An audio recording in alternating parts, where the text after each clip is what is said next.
por el aula directamente? Estuvo consultando ahí con el resto de los ayudantes a ver la idea, pero me parece que no, va a ser sin cámara. ¿Eso es lo que te referías? No, no, no. Si ustedes van a estar en Zoom o por el aula directamente. No, no, por Zoom, por Zoom. Ah, bien. No, Sí, no sí, era mejor por porque Zoom.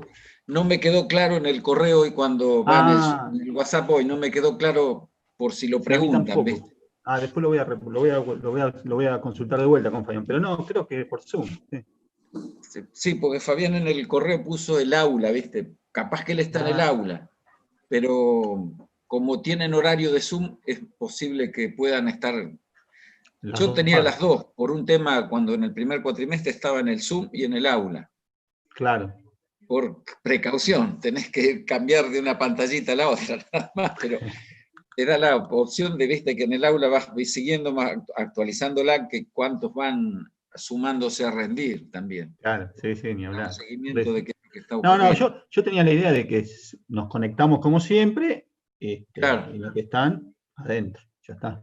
y Sí, sí. eventualmente a algunos se hace consulta por que el aula se le contestará un correo, porque algún. Claro, por el aula para mí es solamente para subir y bajar el examen, nada más. No es que van a estar conectados vía al aula, qué sé yo, digo yo. Claro, no, yo te digo, la experiencia es que en el Zoom sería un 5% que estaba conectado a Zoom haciendo el examen. El Claro, resto no. Esa fue la experiencia sobre más o menos, imagínate, 40%, sí, 4 o 5 alumnos como máximo estaban desde el inicio en claro. el Zoom. El resto no. Y alguno por ahí excepcionalmente te mandaba una consulta por WhatsApp, por el aula virtual, por el correo. Por el foro, claro, por el correo. Está bien, Sí, no, no, por foro tampoco, por el correo del aula. por el Pero correo. ya te digo, muy excepcionalmente, ¿eh? De 2, 4 sobre 5 parciales, creo que habrán hecho 2 preguntas. Es Mm, casi eminentemente nulo. claro, claro. Pero bueno, vamos a ver qué pasa. Bueno, ¿Qué le vas a dar chicos, hoy a los chicos para tener? vamos a empezar a preguntar si no les tendríamos que dar, si ellos quieren costo a largo plazo y si no, si Ah, alguna sí, cuestión es de repaso, de dudas, porque listo. hoy abundar demasiado en Sí, temas sí, nuevos, ellos en teoría lo de largo plazo lo tendrían que haber leído. Si hay dudas, pero por ahí charlar. Igual lo está hecho como para compartirlo. Por eso ah, voy a lo bajaste. intentar empezar preguntando por las dudas y las apreciaciones que ellos tengan. Perfecto, listo. Bueno, gracias, Claudio. Nos vemos. Bueno, Hasta luego. chicos, a las dudas, como siempre que podamos tener, las hacemos por chat y Juan, las que pueda las respondemos a través de Juan, las que no las responderé yo. Antes de iniciar la clase, la idea era ver que si ustedes tienen alguna duda o alguna consideración o alguna inquietud respecto del parcial del jueves 8 próximo, a desarrollar en el horario de clase que va a empezar a la 1 de la tarde, para que hoy la clase esté orientada, si ustedes están de acuerdo, más a la demanda de sus requerimientos que al planteo que yo les pueda hacer debido a la brevedad de tiempo al parcial. Profe, Entonces, si tienen algunas dudas respecto de las características, inquietudes del parcial, yo tengo acá un apunte que me han hecho entre Fabián y Claudio de manera tal que pueda responder las inquietudes de ustedes en términos generales, ¿no? Para a lo mejor bajar el nivel de ansiedad, de dudas o de incertidumbre. Por eso queríamos mínimamente plantearles esta cuestión a ustedes sobre qué planteos pueden o qué inquietudes tienen antes de comenzar la clase. profe, Sí, sí, yo tengo una consulta. Eh, Nosotros a la 1 tenemos que entrar al AU24 y buscar en el AU24 el parcial, o primero tenemos que conectarnos al Zoom, o después del parcial lo bueno, tenemos que... bueno. Entonces, dada tu pregunta, por favor les pido que tengan atención a todos porque la pregunta del compañero es absolutamente genérica, digamos, desde lo individual contempla los intereses de todos. Ustedes se van a conectar en principio al aula 24 porque el parcial empieza a la 1, va a estar abierto durante 1 hora y cuarto, es decir, que a las 2:15 nadie más va a poder entrar al parcial. Con lo cual, quien no entró en el periodo 2, desde la 1 hasta la 1:15, después se empieza a autolimitar en el tiempo que le queda. ¿Por qué? Porque el parcial va a durar 1 hora. Digamos, quien entra a la 1 tiene tiempo de hacerlo hasta las 2. Quien entra a 1:05 hasta 2:05, pero quien entró 1:20 le van a quedar 55 minutos nada más. Es decir, que hay 15 minutos de tiempo de laxitud o flexibilidad, de modo tal que pueden entrar un poquito después y van a tener esos 15 minutos aditivos de abierto el tiempo, la ventana del parcial. Pero el parcial es estrictamente 1 hora de tiempo exacta. A la hora de tiempo, automáticamente ustedes no pueden desarrollar más nada. Con lo cual, quien eventualmente entrara más tarde de la 1:15 se está autolimitando o cercenando el tiempo para él. ¿Cómo van a acceder? Bueno, cada cual está en su comisión, va a la comisión y va a tener el parcial para ver la consigna general. Antes de abrirlo, para que no les empiece a correr el tiempo, lean las consignas generales que en definitiva son las reglas de juego que van a imperar en el desarrollo del parcial. Yo acá les puedo anticipar algunas que son objetivas, que ya van a estar ahí. El parcial se abre a las 13 horas, se cierra a las 14:15. Van a tener 1 hora reloj, 60 minutos para desarrollarlo. Las preguntas van a ser secuenciales. ¿Qué quiere decir? Que no van a poder hacer la pregunta 2 si no hicieron la 1, pero eventualmente si no hicieron y pasaron a la 2, la 1 queda sin responder. No pueden volver para atrás. Esto ustedes ya tienen experiencia por las autoevaluaciones. Entonces, tengan presente que tampoco van a poder ver todas las preguntas. No, van a ver cuando hagan el parcial la primera pregunta.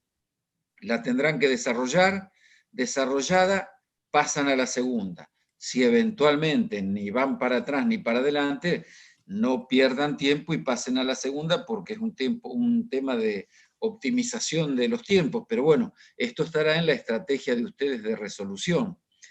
El parcial va a constar de 5 preguntas, por lo que me anticipan Claudio y Fabián. Las 3 primeras van a ser un poquito las más largas en términos de tiempo, y se estima que en el entorno de los 30, 35 minutos ustedes estarían en condiciones de responderla.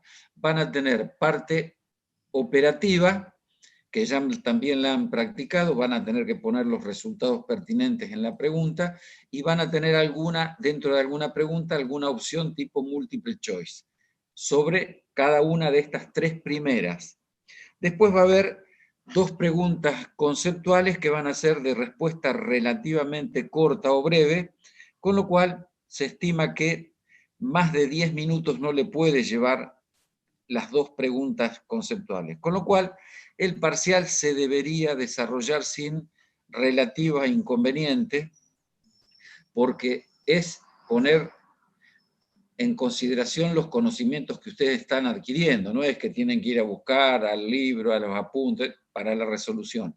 Ustedes tienen que, en el tiempo de resolución, poner en demostración el conocimiento adquirido. Por eso se estima que en 1 hora es un tiempo más que prudencial, porque en principio las 3 preguntas se desarrollarían en no más de 30 minutos y las otras 2 no más de 10, con lo cual queda un 50% de tiempo teórico adicional para que a alguno que le puede costar un poquito más una pregunta, la elaboración de alguna pregunta, es un tiempo relativamente más que aceptable, el doble de tiempo de una resolución media, como para que ustedes lo puedan desarrollar sin inconveniente.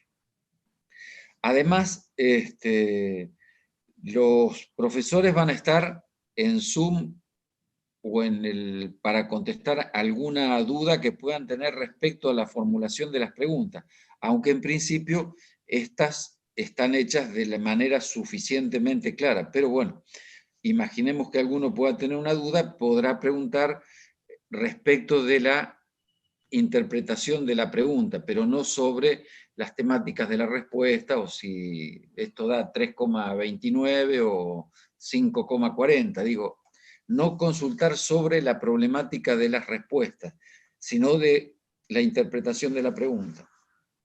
Y también, aparentemente, posiblemente estén atentos también en el aula 24 por si hay algún alumno que pueda, o algún compañero que pueda estar participando por el aula 24, porque en ese momento no pueda, al margen que tenga que estar en el aula haciendo el examen, por ahí alguna duda, si no tiene eventualmente Zoom y la puede hacer por ese motivo, tal vez la pueda hacer por el canal de comunicación que tengan en el aula con el profesor pertinente, ya sea por el correo electrónico del aula o en su defecto por el foro que tengan, que cualquiera de los dos puede ser consultado por el profesor que esté atento, ¿no? Porque uno puede estar en Zoom, pero en paralelo va cambiando y puede estar mirando qué puede estar pasando en el aula, aunque no tengan la respuesta al instante, porque a veces no se puede estar con dos pantallas a la vez tan atento una sola persona. Pero bueno, esto en líneas generales es así. Las tres primeras preguntas, en principio las corregirá el sistema, más allá que siempre los profesores las observan, porque si no están contestadas con la precisión de la cual fueron programadas, el sistema puede tomarlas erróneas, entonces el profesor tiene que tener la certeza de mirar las preguntas aquellas que potencialmente pueden estar mal contestadas, para que no pueda haber, para evitar que haya un error de corrección por parte del sistema. Imagínense algún decimal, que por ahí a veces si lleva 2 decimales y ustedes por ahí pusieron 1, el sistema se la toma errónea, pero la respuesta es correcta. Entonces, para evitar ese tipo de inconvenientes, los profesores siempre, antes de dar la calificación que presuntamente pueda dar el sistema automáticamente, hacen ese control, digamos, esa auditoría del examen, de manera tal de evitar esos inconvenientes que puede traer la diferenciación entre la exactitud de lo que puede ser una respuesta programada de lo que podemos nosotros eventualmente contestar. Yo como experiencia les puedo decir lo que me pasó con algún alumno en el primer cuatrimestre. Me ponía, qué sé yo, si la respuesta era 40, me ponía que era 20 más 20 igual a 40. Y para el sistema esa respuesta estaba mal. Pero objetivamente cuando uno la corrige, está bien. Entonces, estas son las cuestiones que implica observar estas correcciones de parte del sistema. Y por el otro lado, las otras dos, las conceptuales, esas necesariamente tienen que ser corregidas por los profesores porque son del tipo ensayo. Las de tipo ensayo es imposible programarlas porque esas hay que corregirlas contra lo que ustedes escriban. Pero objetivamente no van a ser eminentemente extensas en cuanto a la respuesta. Serán respuestas hipotéticamente que no lleven más de 2 renglones, digamos 20, 15, 20 palabras, si están interpretadas y respondidas con la precisión al cual apunta la pregunta, ¿no? Por eso es importante que ustedes interpreten qué se les pregunta adecuadamente de modo tal de que respondan en función del objetivo, porque si no, si van a por ahí, si interpretan mal la pregunta, por ahí tienen libre interpretación y terminan escribiendo una cantidad de renglones sobre temas que por ahí no les aportan absolutamente nada y pueden ser contradictorios porque por ahí escriben cosas que no son necesarias a los efectos de la pregunta y le pueden restar puntaje al examen. En esto es, en principio, las consideraciones que ustedes generales que ustedes van a poder ver en la apreciación primera previa a la apertura del examen. Vamos en las que son las características de que va a tener el examen antes de que ustedes lo abran. Y tengan presente esto, no vayan a pasar de una pregunta a la otra porque no se puede ir para atrás.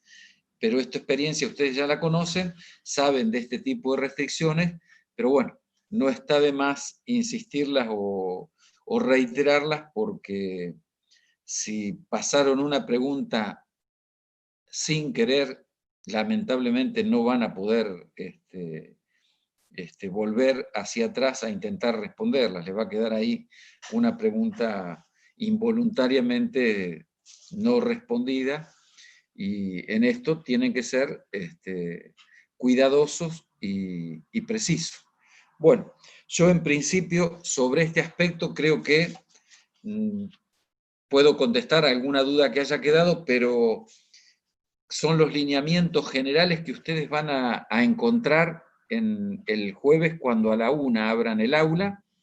Los primeros 3, 4, 5 minutitos los pueden dedicar a leer con tranquilidad y después ya abren el parcial y les entra a correr el reloj. Y el reloj les va a ir indicando el tiempo faltante.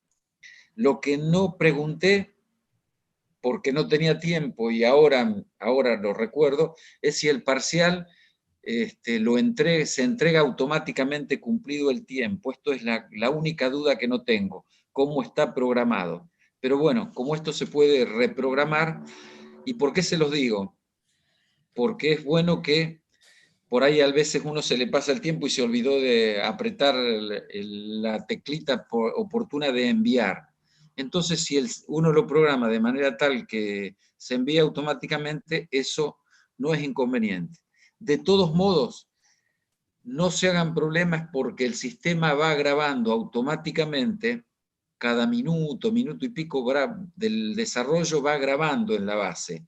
Si eventualmente a ustedes les parece que puede no haber estado la información en el sistema, el único inconveniente que hay es que cuando no se manda, si no está programado de ese modo, el examen está grabado, el profesor lo va a poder ver, lo va a tener que corregir a mano, no lo va a poder corregir el sistema, pero todo lo que ustedes han hecho está grabado en la base pertinente y en el aula y en la referencia respectiva del alumno que le corresponda. En eso tengan la certeza y la tranquilidad que no hay inconvenientes en cuanto a la problemática si, lo mandé, no lo mandé, lo único que si no lo mandaron no se cumple con una formalidad del sistema, pero en el sistema está grabada toda la información. El profesor entra al alumno respectivo del examen y encuentra que el intento no fue enviado, pero está todo lo que hizo durante el tiempo que estuvo dentro del aula haciendo el examen respectivo, entonces lo puede corregir sin ningún inconveniente y lo único que tiene que hacer es colocar la calificación manual en vez de la calificación automática como hacía o puede haber hecho el sistema cuando ustedes han hecho estos autoevaluaciones. Pero de todos modos, como acá hay 2 preguntas de ensayo, la nota final la tiene que poner manualmente el profesor porque las notas de ensayo tienen que ser calificadas por la lectura previa y la evaluación previa de parte del profesor. Así que la nota final va a ser la suma de las calificaciones de las 3 primeras más la calificación de de la cuarta y de la quinta pregunta, que son de ensayo. Y después le comunicarán la nota del modo que corresponda. Cuando tengan finalizado se los harán saber a través de un listado del aula 24. Bueno, eso no lo conversamos hoy, pero me imagino que ya ustedes tienen algún grado de pauta como normalmente los profesores les han ido subiendo las calificaciones en este aspecto para que tengan la tranquilidad la tranquilidad más que nada el conocimiento sobre cómo les fue en la evaluación del parcial. Bueno, Profe, yo de mi parte, sí. entonces, si tenemos alguna duda durante el parcial, nos conectamos a Zoom y está el profesor ahí para responder. Ustedes pueden estar conectados a Zoom desde el primer momento. No tienen problemas en ese sentido. Si quieren. ¿Me entienden? Ustedes pueden estar conectados a Zoom y estar haciendo el parcial.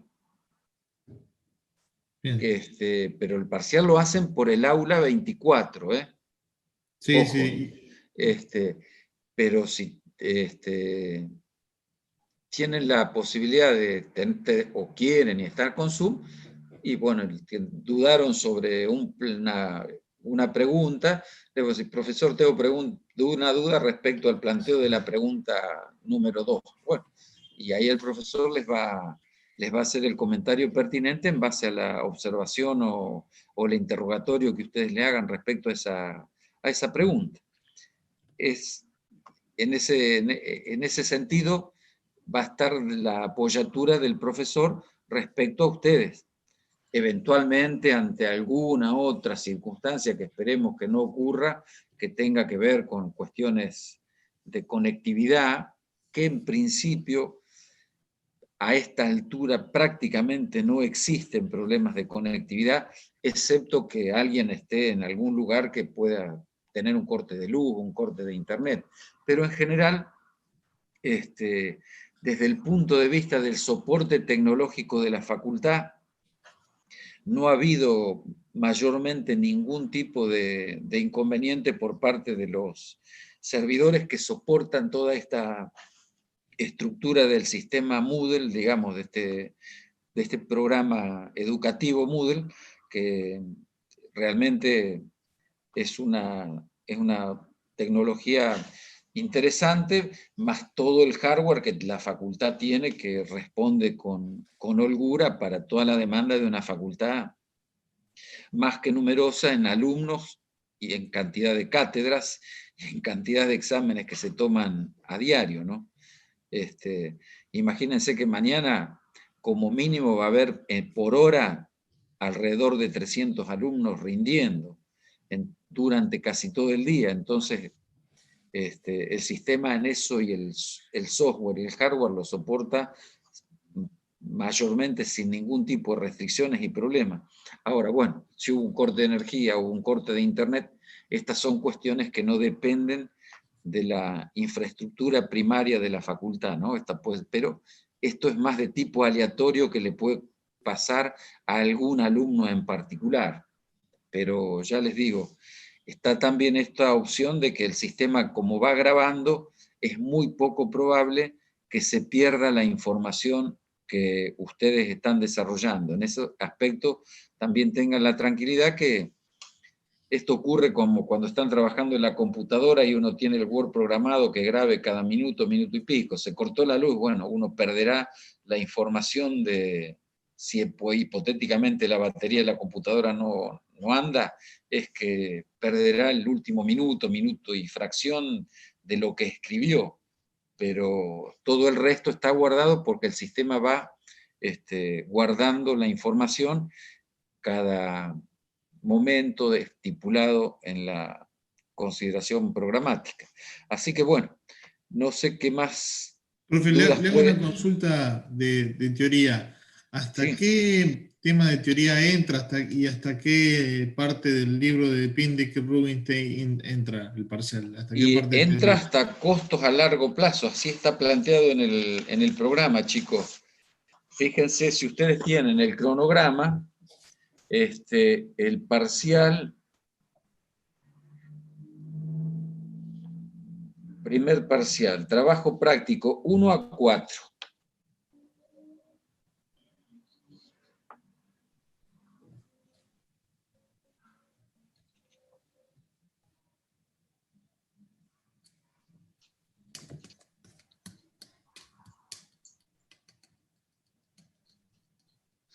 Sí, es hasta costos, sería PINDI capítulo 7, hasta el capítulo 7, sección 7.3 y 7.4.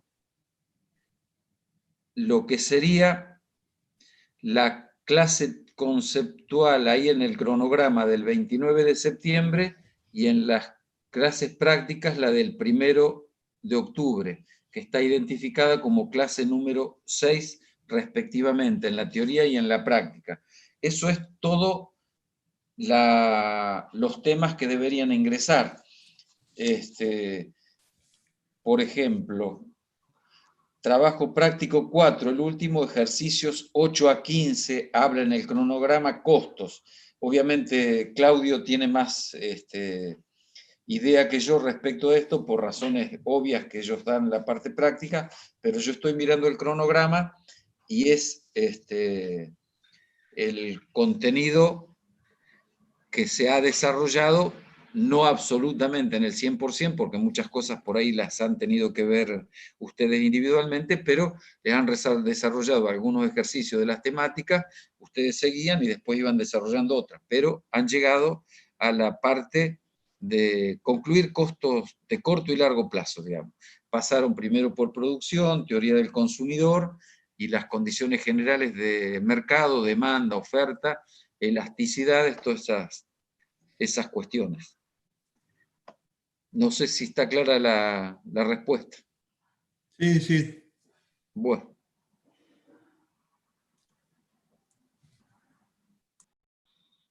¿Alguna otra duda, chicos? Profe, Sí.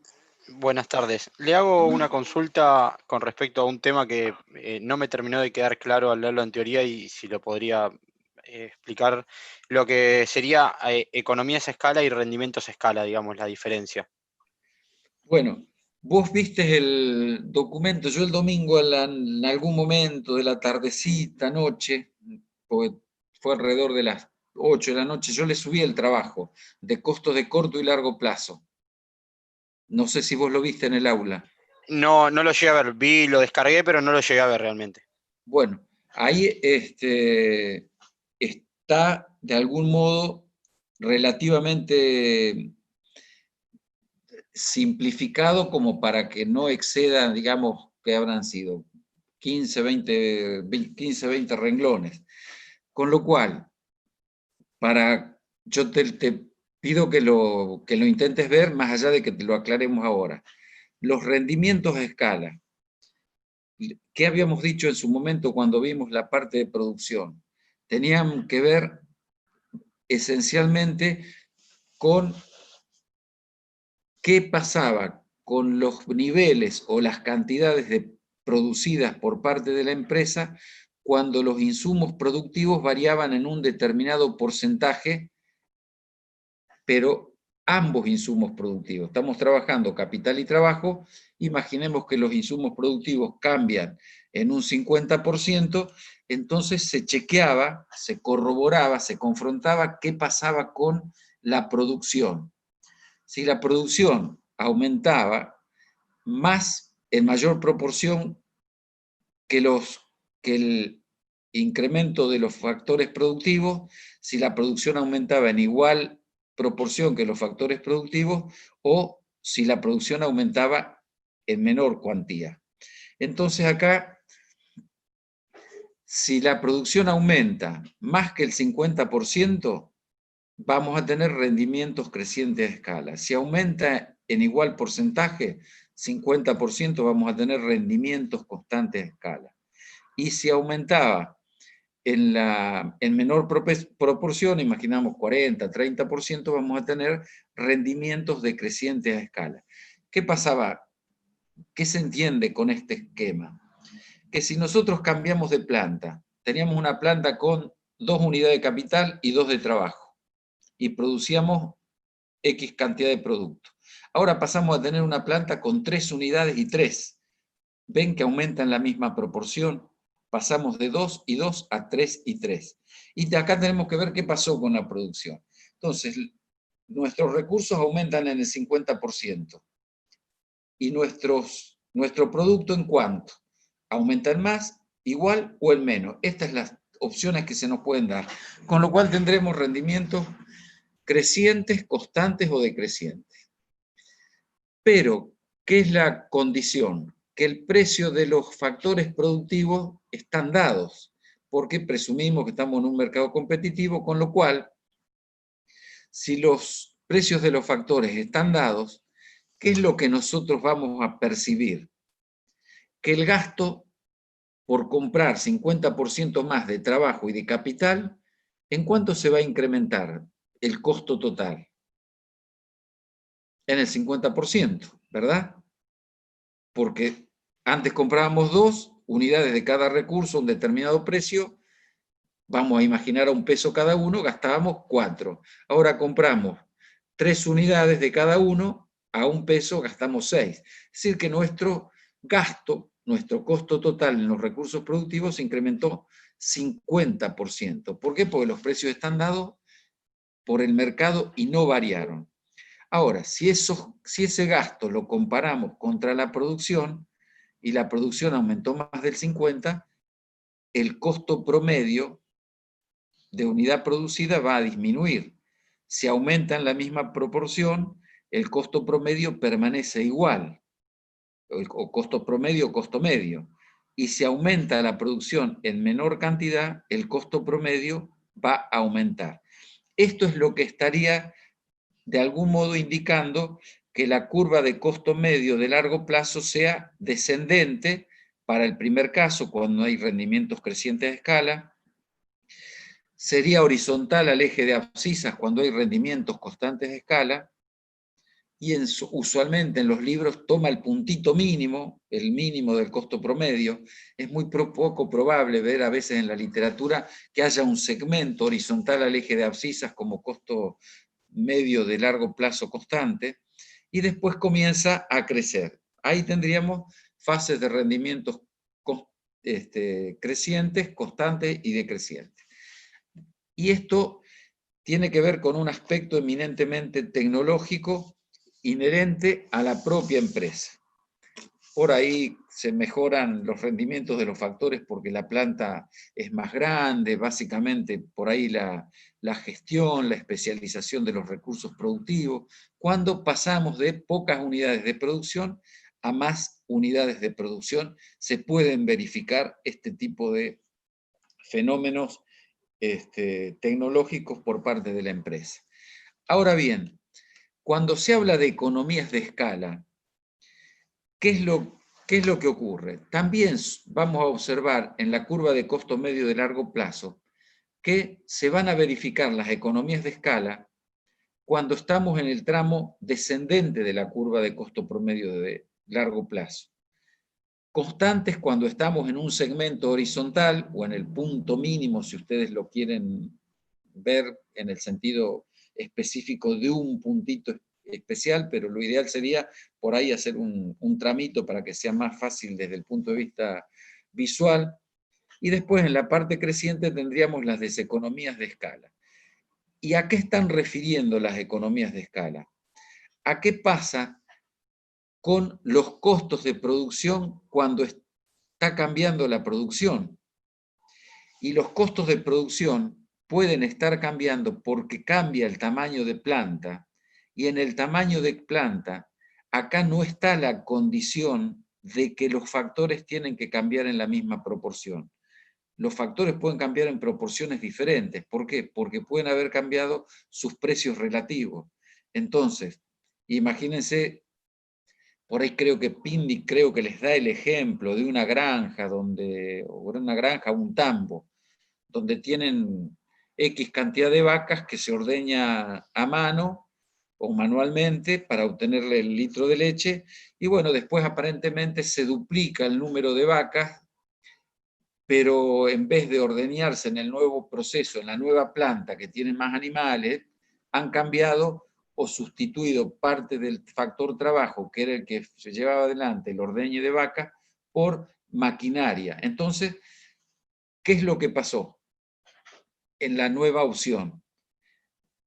La producción, en principio, se duplica, pero los costos bajan. ¿Por qué? Porque ahora es más barato obtener cada litro de leche por la tecnología implementada, porque la tecnología esa que pasó, se incorporó capital en sustitución de mano de obra. Entonces acá es donde ustedes verifican los rendimientos de escala. Ven que los factores no cambiaron en la misma proporción, las economías de escala, pero los rendimientos de escala, sin embargo, permanecieron constantes, porque la producción se dobló, pero los costos bajaron.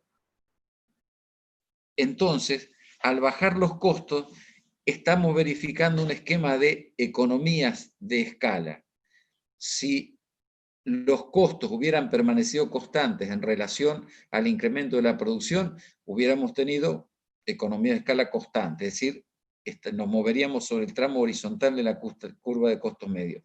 Y por el contrario, si los costos hubieran comenzado a crecer, estaríamos sobre la parte de los rendimientos decrecientes de la curva, es decir, ahí verificaríamos las deseconomías de escala, que puede ser por un esquema de congestión de algún tipo de recursos. Creo que en la clase anterior yo les había mencionado, por ejemplo, que Microsoft, por ahí llegan a un nivel de desenvolvimiento tan grande la empresa que la comienza a particionar, porque empiezan a verificar este esquema de deseconomías en cuanto a la gestión de parte del staff directivo, y conviene a lo mejor segmentar la empresa en otras empresas que tengan una dirección más eficiente por el volumen de desarrollo que alcanza a tener la empresa.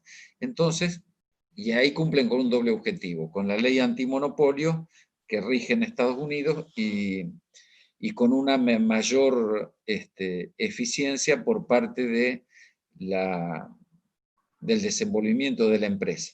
Que esto es lo que básicamente ustedes tienen que diferenciar entre rendimientos de escala y las economías de escala. Pero Pindic les habla también, y esta es una observación que me había hecho Juan oportunamente, sobre el coeficiente de elasticidad respecto a los costos en cuanto a la existencia de economías de escala. Y ustedes acuérdense que cuál era el concepto o la definición genérica de un coeficiente de elasticidad, que era el cociente o la relación entre la variación porcentual de una variable respecto de otra variable. En este caso va a ser la relación porcentual entre los costos de largo plazo y la producción de largo plazo, porque el tema de economías de escala es un tema de largo plazo. Cuando uno está planificando una nueva estructura de planta, entonces está observando qué puede pasar con las diferentes variables. Entonces, si nosotros en el numerador tenemos los costos y en el denominador la producción, y estamos intentando evaluar la variación porcentual de cada una de ellas, nos quedará un cambio en los costos sobre los costos por 100, sobre un cambio en la producción sobre la producción por 100 en el denominador. En este caso, 100 en el numerador, 100 en el denominador se simplifica. Si agrupamos las variaciones por sí mismas, nos va a quedar variación en los costos sobre variación en la producción por la producción sobre los costos. Y cuando miran ese elemento, segundo elemento, producción sobre costo, ¿qué es ese dato? ¿Qué es esa información? La inversa de los costos medios. Pero el primer componente, ¿qué es?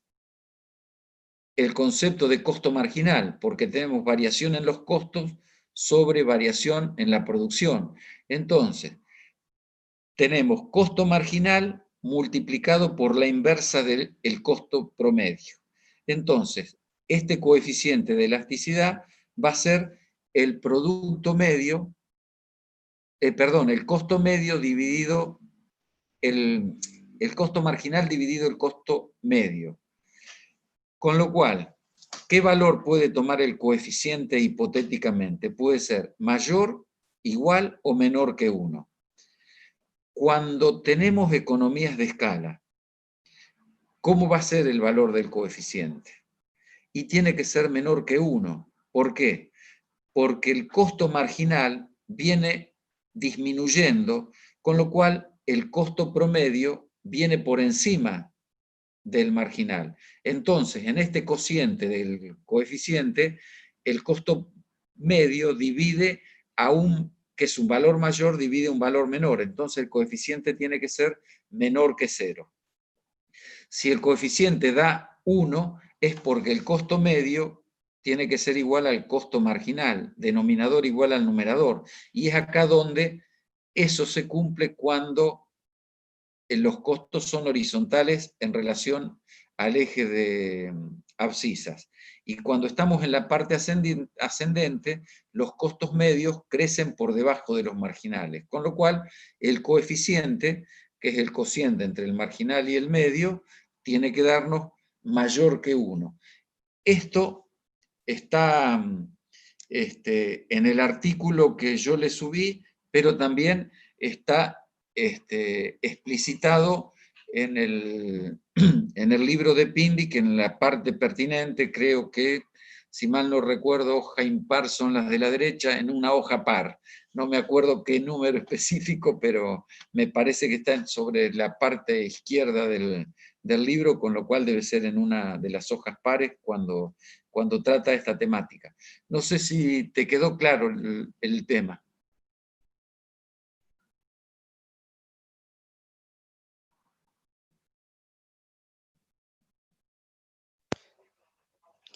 Gracias, profe, por la respuesta. Perdón, no podía desactivar el micrófono. Ah, no, está bien. No, de nada. Bueno, chicos, contestada esta duda que tenía el compañero y donde ustedes la pueden ver con nada, en ningún modo les va a llevar gran cantidad de tiempo leerla, si la leen en el artículo del aula o si la leen en Pindy, que estos serán media página, 3/4 de página, más no es, les puede llevar 5 minutos leerla y comprenderla, porque no es nada nuevo. ¿Por qué? Porque este coeficiente de elasticidad, para ver las economías de escala, tiene una analogía en la fórmula respecto que la elasticidad producto del factor de corto plazo, ¿se acuerdan? Pero en vez de costos, nosotros trabajamos con el producto marginal y el producto medio del factor variable cuando trabajamos en producción de corto plazo, en las diferentes etapas. ¿Se acuerdan? De la etapa 1 teníamos hasta que el producto marginal, la elasticidad producto era mayor que 1, en el corte de donde empezaba la etapa 2 era igual a 1, porque era el cociente entre el producto medio y el producto marginal. Pero nosotros estamos hablando del coeficiente de elasticidad producto. Acá estamos hablando de la elasticidad respecto a las economías y tiene que ver con los costos, qué es lo que ocurre respecto a la variación de la producción.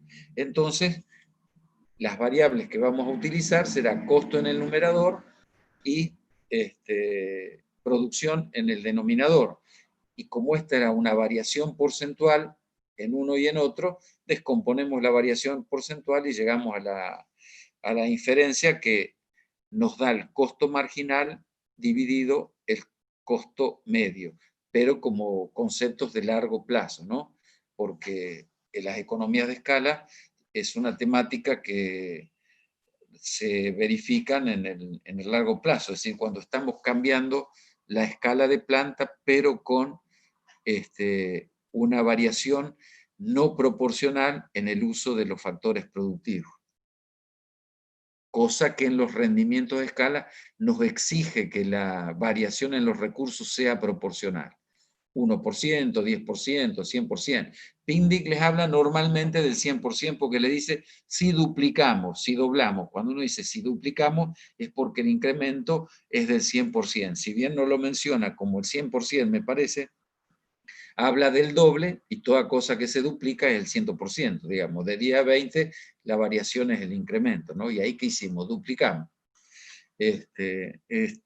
Bueno, no sé si hay alguna otra duda al respecto o quieren hacer algún repaso de temas que tengan que ver con el parcial o simplemente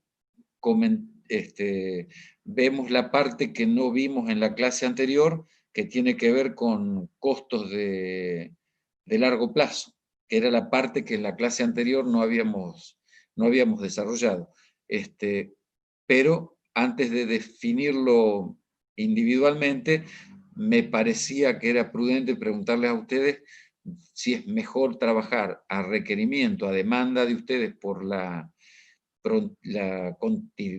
ser contiguo del examen del jueves, donde no vamos a tener ninguna oportunidad de consulta, y dejar en tal caso esta clase para favorecer las dudas que ustedes eventualmente puedan tener, o nos dedicamos a comentar la temática que nos quedó en la clase anterior sin desarrollar. Esto determínenlo ustedes como prioridad, qué es lo que más les conviene que encaremos la temática del día de hoy.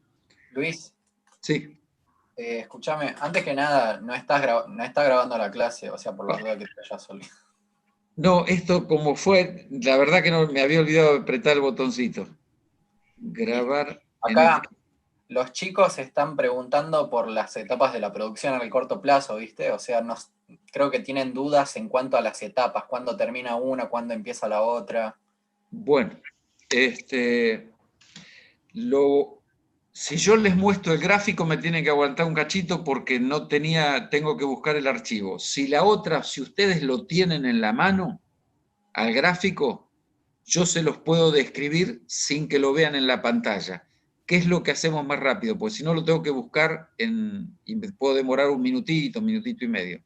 Escuchame, Luis, yo tengo un pizarrón acá atrás, si querés lo dibujo y doy vuelta a la cámara para que enfoque ahí y ellos ven eso mientras vos hablás. Bueno, bárbaro, Juan. Bueno, temática, producción de corto plazo. Era el periodo operativo donde la empresa, al menos un recurso está dado como fijo, al menos. ¿Qué quiere decir esto? Que no puede cambiar la composición de ese recurso fijo, porque no lo permite desde el punto de vista tecnológico, y aun si eventualmente lo fuera posible, la restricción económica, el costo en que incurriría cambiarlo, sería tan significativo que nos impediría la toma de decisión. Con lo cual, ese recurso fijo va a estar limitando la incorporación de los diferentes recursos variables para cuando querramos variar la tasa de producción. Es decir, si contratamos más factores variables para aumentar el nivel de producto, ese recurso fijo de algún modo se va a convertir en algún momento en limitante. ¿Por qué digo esto? Porque al principio, a bajos niveles de producción, el factor capital es relativamente muy abundante para las pocas unidades primeras de trabajo que estamos incorporando. A medida que vamos a incorporar cada vez más trabajo, esta relación se comienza a emparejar y hasta a revertir. Es decir, el trabajo comienza a ser más abundante en términos relativos que el capital, que está fijo, y este pasa a ser más escaso. Con lo cual, si lo miramos en términos de la productividad, al principio, la productividad marginal del capital podría ser negativa o eventualmente hasta cero. Espera, Luis, un segundo porque estoy viendo y la imagen se las tira al revés, me parece. O sea, como un espejo. No, yo la veo bien, Juan. Bien, a ver, porque... No sé ellos, pero yo la estoy viendo bien.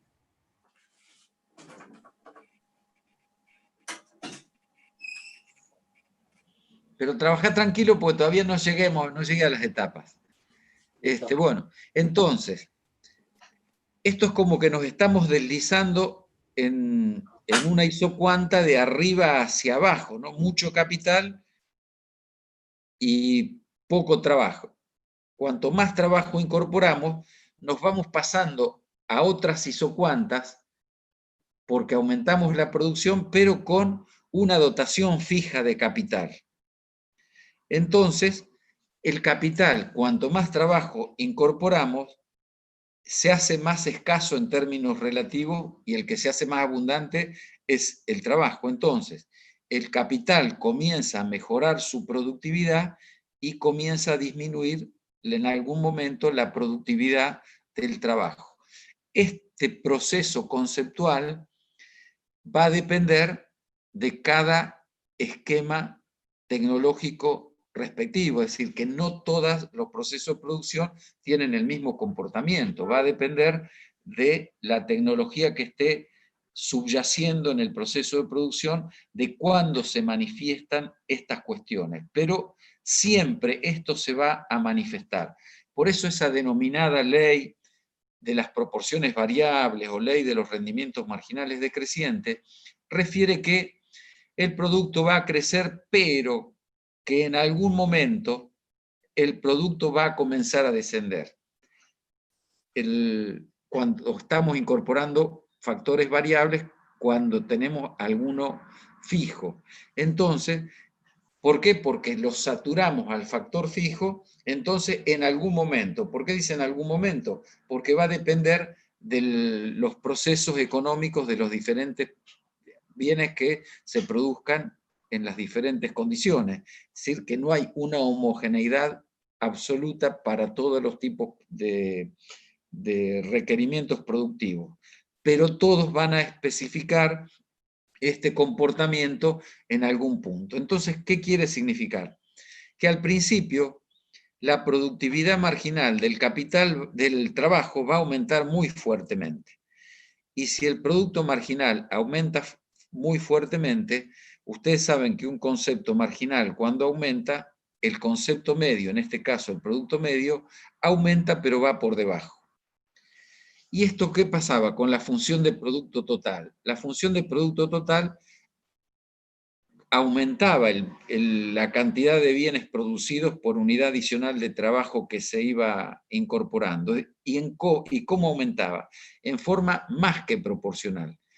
Pero había un punto de esa función de productividad total que decíamos que era un punto de inflexión, que el producto pasa de aumentar en forma más que proporcional a aumentar en forma menos que proporcional. Y es ahí donde, en ese punto de inflexión, se llega al máximo del producto marginal. Como ven, el producto total, a medida que incorporamos unidades adicionales de trabajo, sigue aumentando. ¿Hasta cuándo va a aumentar? Hasta que alcancemos el producto total máximo. Y el producto total máximo va a estar siendo correspondido con el producto marginal igual a valor cero. ¿Por qué esto es así? Porque el producto marginal, desde lo geométrico, me está diciendo cuál es el valor de la pendiente de la tangente a un punto de la función total. Esto no es un jeroglífico, entiéndanlo. Trazamos la tangente en un punto y sacamos el valor de la pendiente. Entonces, eso me da el valor marginal, expresado en estos términos geométricos, expresado en términos matemáticos y algo que tal vez ustedes ya por ahí empezaron a ver, pero mínimamente se los mencionaron los profesores Claudio y Fabián, este concepto de derivada. El producto marginal no es más que la derivada primera, la función derivada primera de la función total.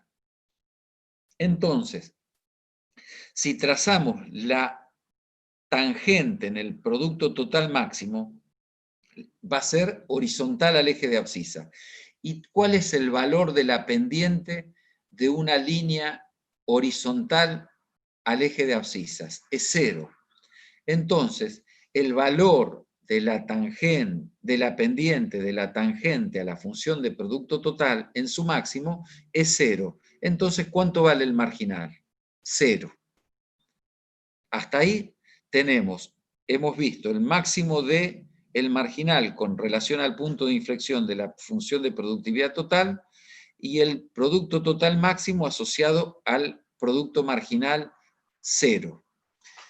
Pero sabemos que cuando el marginal aumenta, el producto medio también aumenta. Y cuando el marginal decrece, el producto medio decrece por abajo. Ahora, ¿cuándo llegamos a saber cuándo el producto medio es máximo?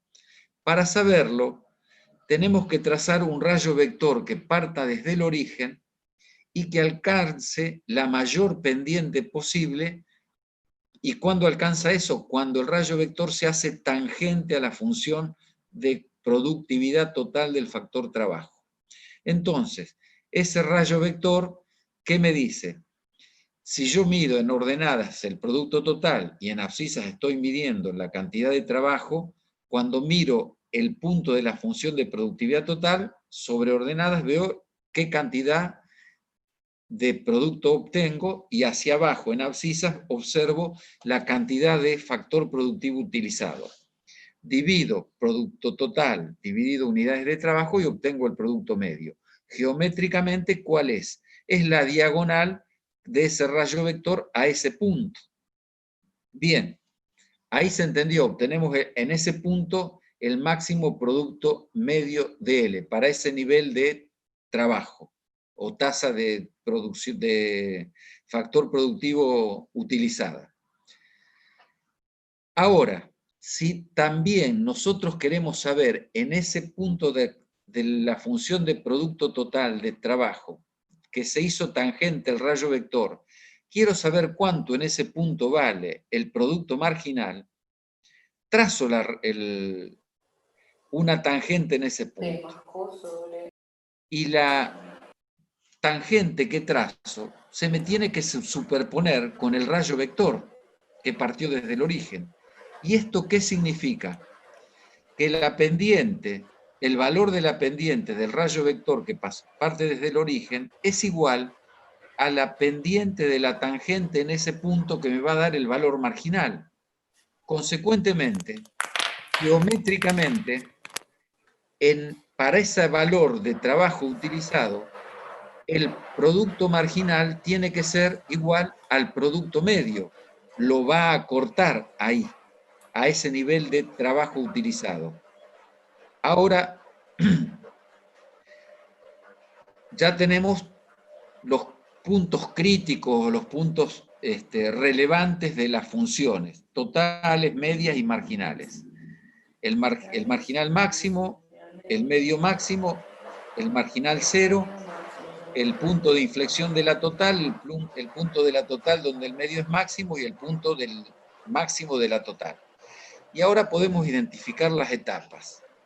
Cuando nosotros nos referimos a que la productividad en términos de los rendimientos operan decrecientes, siempre que lo tenemos que mirar en términos del producto medio. ¿Por qué? Porque es lo que va a comercializar el empresario y de ahí va a obtener los ingresos y de esos ingresos va a ser la fuente de recursos para poder pagarle a los factores que contrata para producir el bien.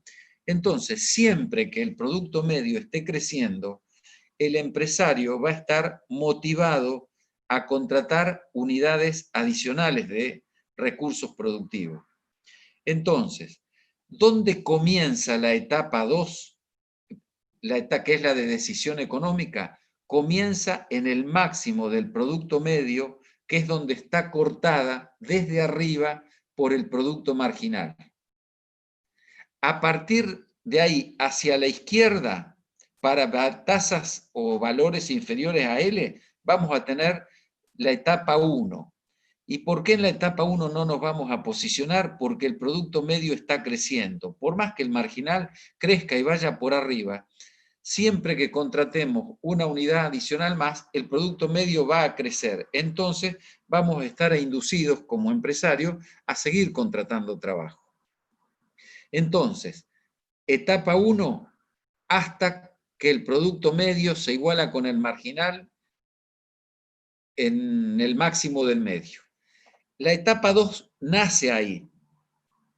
¿Y dónde concluye o termina? Donde el marginal es 0. Implícitamente es donde el total es máximo, ¿no? Entonces, esa es la zona de decisión económica. ¿Por qué? Porque el producto marginal es positivo en ese tramo y decreciente. Ustedes ven ahí en el gráfico que, si mal no creo que lo he hecho con una línea roja, Juan, el producto marginal sobre un punto resaltado negro viene hacia abajo en forma positiva y decreciente.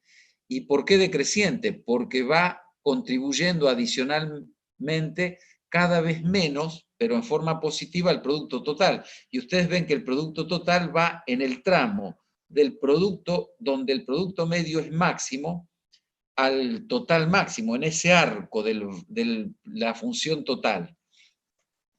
¿Y por qué no más allá del valor 0?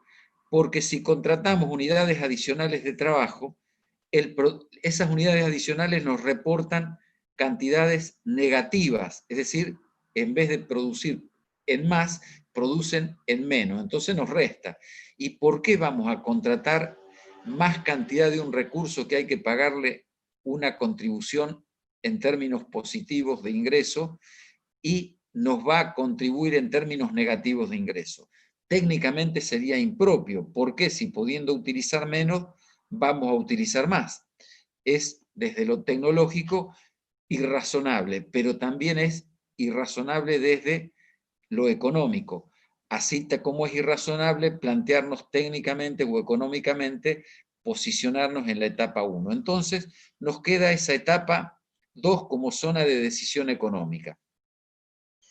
¿Y dónde vamos a encontrar el justificativo? El límite máximo, o observando dónde va a estar el principio del inicio potencial de producción de la empresa, donde el producto medio es máximo y es cortado con el marginal, por el marginal. ¿Y dónde está hipotéticamente el máximo potencial de producción? Donde el marginal es igual a 0. Y digo, ¿por qué hipotético? Porque para que fuera ese punto, el valor del salario tendría que ser 0.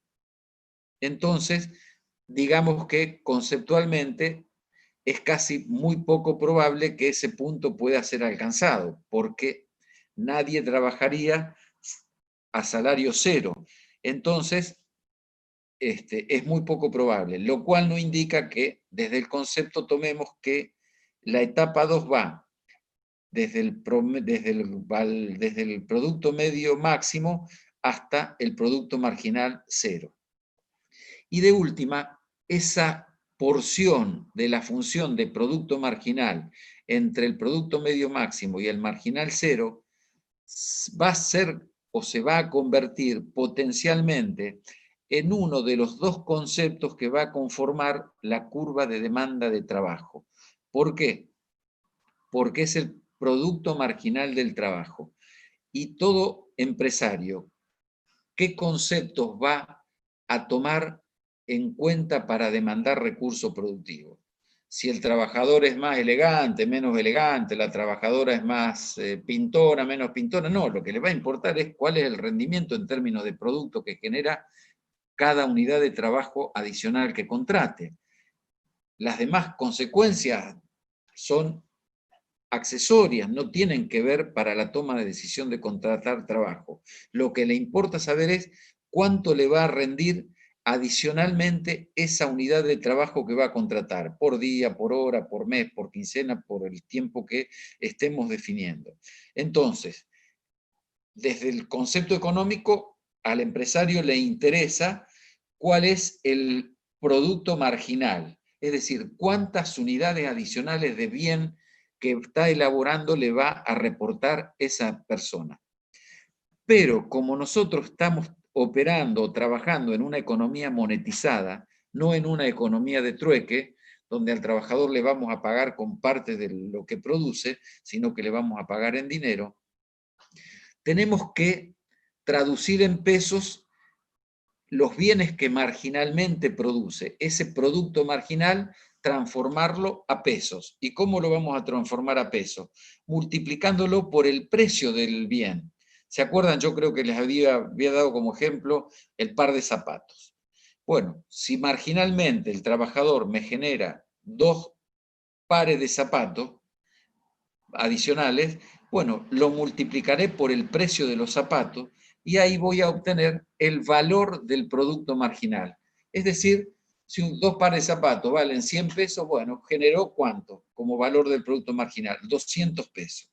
Y ese va a ser presuntamente el salario que yo, empresario, estoy dispuesto a pagarle a ese trabajador adicional, pero a ese trabajador y a todos los precedentes.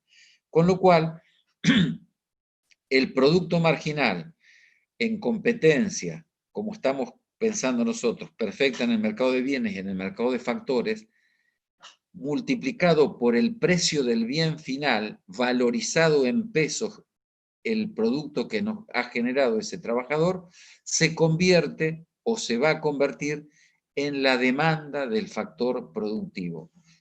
Acá está la génesis, el origen de la función de demanda de trabajo para cuando ustedes llegue el momento oportuno de desarrollar mercado de factores, sepan cuál es, a dónde está el origen o la génesis, en la etapa 2 del proceso de producción. ¿Y qué concepto es el relevante? El producto marginal del factor productivo. Como estamos en competencia, ahora lo multiplicamos por el precio del producto, por el precio del bien zapatos. Pero si estuviéramos en otra estructura productiva de mercado no competitiva, por ejemplo un monopolio, el precio va a ser mayor que un concepto que ustedes ya conocen, que es el ingreso marginal.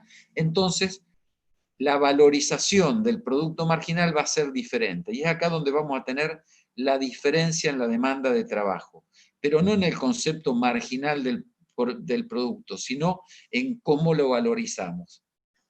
Cuando estamos en competencia perfecta, lo valorizaremos con el precio del bien final. Cuando estamos en otra estructura de mercado no competitivo, lo valorizaremos por el ingreso marginal, que este es un concepto que ustedes ya manejan porque ya lo estudiaron, lo vieron también creo que en Introducción a la Economía, y es acá donde van a darse cuenta u observar las diferencias de la demanda de factor productivo, si es en un mercado competitivo, si es en un mercado no competitivo por el lado del mercado de bienes, ¿no? Porque siempre tengan presente que la demanda de factor productivo es una demanda derivada de la demanda de bienes finales. Porque ¿qué empresario va a comprar o contratar trabajo si no es para elaborar un bien que lo va a volcar al mercado? Independientemente de que ese bien sea estrictamente un bien final para el consumo o la inversión, o sea un bien intermedio que va a ser reproducido como bien final en algún otro proceso. Digamos que sea un bien intermedio que va a ser utilizado por algunas otras empresas como elemento, insumo o materia prima para elaborar bienes finales. Entonces, la etapa 2, tengan presente que es entre el medio máximo y el marginal 0. La etapa 1 está a la izquierda de ese punto y la etapa 3 está a la derecha de ese punto. Tengan presente siempre que el producto medio, como aparecen en casi toda la bibliografía, a ustedes el producto medio siempre lo ven positivo. ¿Y por qué es positivo? Porque la función de productividad total es positiva. El producto medio solamente pudiera ser negativo cuando algún nivel de trabajo sea tan alto que genere un nivel de producción que sea negativo. Es decir, que ha saturado tan significativamente al factor fijo que absolutamente ya no produce. Pero esto es una acepción eminentemente abstracta. Es muy poco, esto empíricamente es no probable. Entonces, es usual que nosotros nos planteemos que el producto medio siempre, en las fases relevantes de análisis, siempre va a ser positivo. Nunca vamos a considerar un valor negativo o cero del producto medio.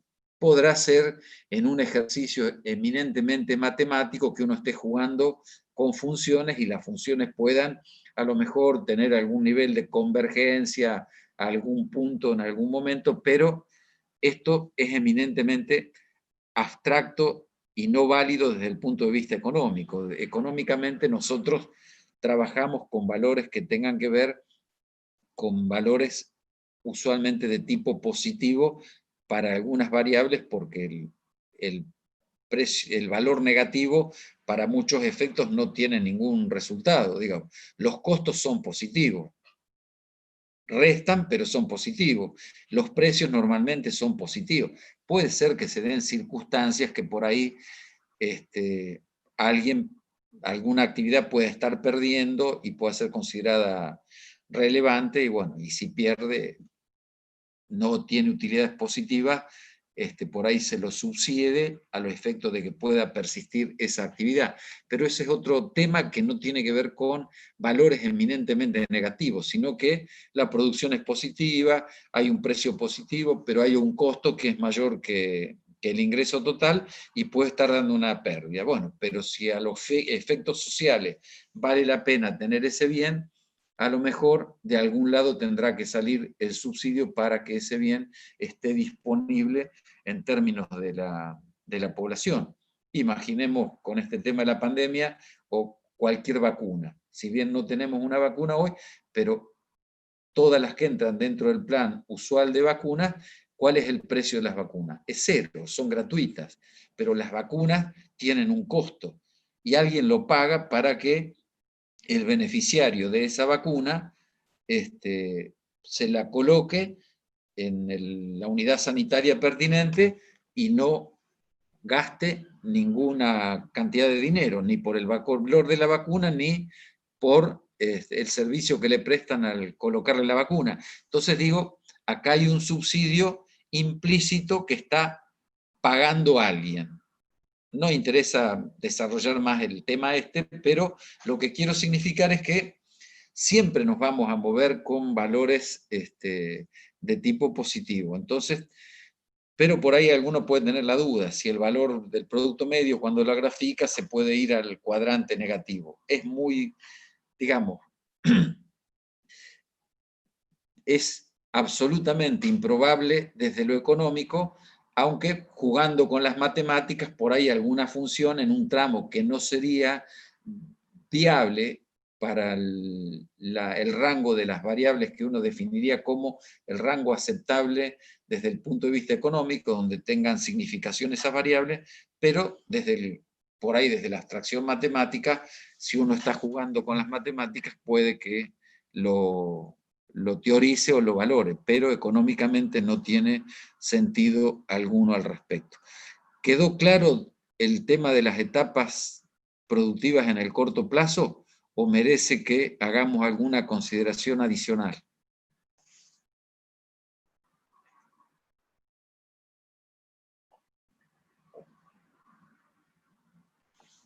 Dicen que sí, profe, y justo hay una chica que le estaba explicando por el chat, pero bueno, si querés explicarlo vos, el método de Higgs. Ah, bueno, consiste en...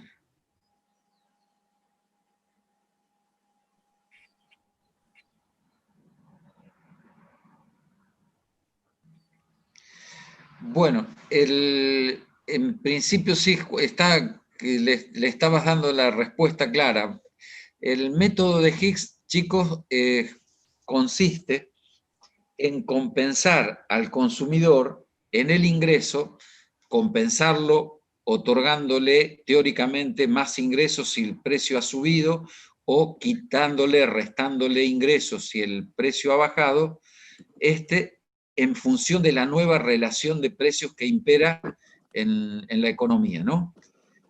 Pero compensarlo hasta qué punto, hasta que pueda obtener una canasta de bienes que le dé el mismo nivel de satisfacción que obtenía originalmente, es decir, una canasta de bienes que le dé el mismo nivel de satisfacción que esa curva de indiferencia sobre la cual él estaba en equilibrio, donde igualaba la relación de precios de los bienes que consumía con la tasa marginal de sustitución de bienes. Es decir, esa tasa de sustitución en la compra o en el gasto con la tasa de sustitución en el consumo. Entonces, en esa curva de indiferencia, obviamente que no va a ser la misma canasta, va a ser otra, pero va a tener el mismo nivel de satisfacción. Entonces, con esa compensación, ¿qué es lo que uno puede observar? Cuánto más compra del bien, si es que el bien había bajado de precio y es un bien normal, porque ese bien se hizo más barato en términos relativos que los demás bienes que presumimos que el precio ha permanecido constante, que es esta idea de el análisis de estática comparativa. Bueno, como obviamente este es un ejercicio abstracto, se le reintegra el ingreso al consumidor y va al nuevo punto de equilibrio donde la relación de precios nueva se iguala con la tasa marginal de sustitución de bienes en la isocuanta nueva. Y ahí ese incremento aditivo, si son bienes normales, se va a dar o va a ser motivo o causal del efecto ingreso. Con lo cual, acá juegan los dos en forma conjunta. Se compra más y baja el precio por efecto sustitución y se compra más por efecto ingreso. Esto va a cambiar si el bien es inferior, que comprará más por efecto sustitución y comprará menos por efecto ingreso. Y si es un bien Giffen, comprará más por efecto sustitución, pero comprará mucho menos por efecto ingreso. Entonces, en definitiva, en suma, compra menos cantidad que la original del bien que bajó el precio. Bueno, esta es una síntesis sobre las tres alternativas de los bienes, pero eso es el criterio hicksiano. El criterio de Slutsky, recuérdenlo que Slutsky es menos puro conceptualmente, pero nos puede permitir tener algunas valoraciones de tipo empírico, y Slutsky compensa al consumidor de manera tal que pueda comprar la misma canasta de bienes. Esta es la pequeña gran diferencia.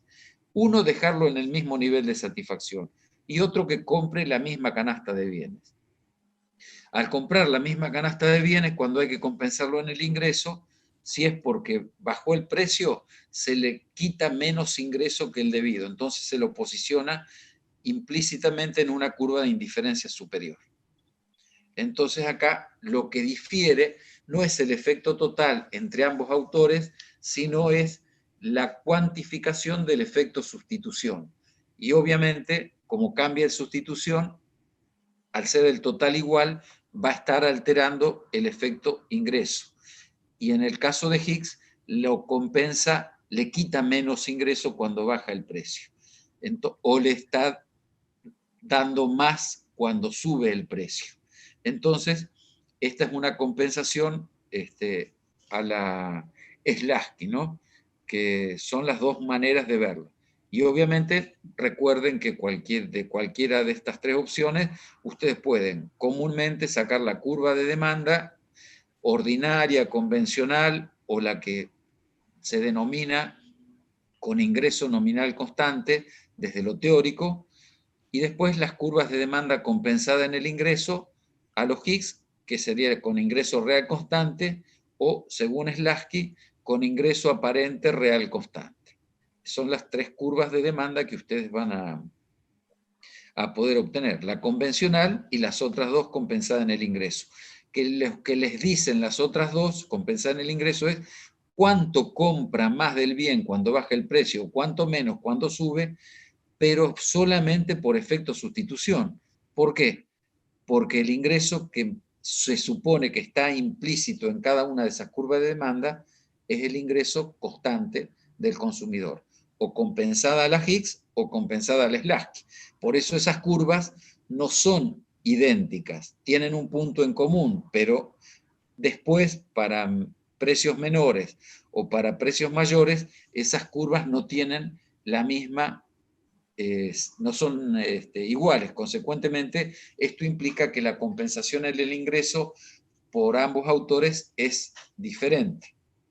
desde el concepto, recuerden, siempre es más puro el método hicksiano, pero es más o no es viable para intentar hacer algún trabajo de tipo econométrico, cosa que sí es válida el método de Slasky, porque econométricamente se puede evaluar o estimar una curva de demanda y a partir de ello estimar la curva de demanda con ingreso aparente real constante y sacar algún tipo de conclusión. Que esto es interesante cuando hay procesos inflacionarios que merezcan la pena hacer este tipo de análisis.